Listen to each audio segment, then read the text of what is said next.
యుద్ధం ఎలా చేసావన్నది కాదు, విజయం మాత్రమే ఫైనల్. కలియుగానికి ఆరంభానికి ముందు జరిగినటువంటిదే ఆ ఏదైతే ద్వాపర యుగం, ఆ టైంలో జరిగినటువంటి యుద్ధాలు. నైతికత అనేది పతనం ప్రారంభమైంది మన మహాభారత యుద్ధంలో.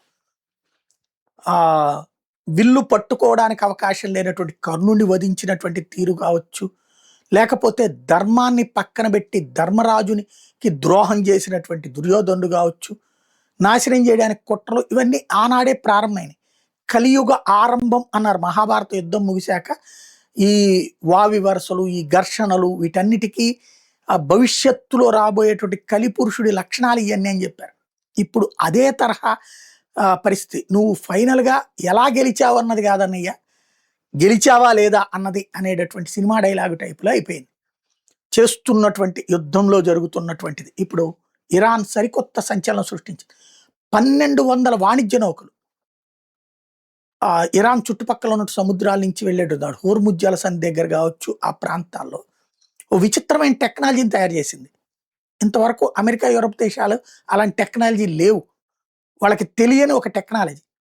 అక్కడ ఏం వేవ్స్ వస్తున్నాయో తెలియదు. ఇప్పుడు ఫ్లైట్లైనా నౌకలైనా జీపీఎస్ ద్వారానే నడుస్తాయి, ఎటు వెళ్ళాలి అన్నటువంటి.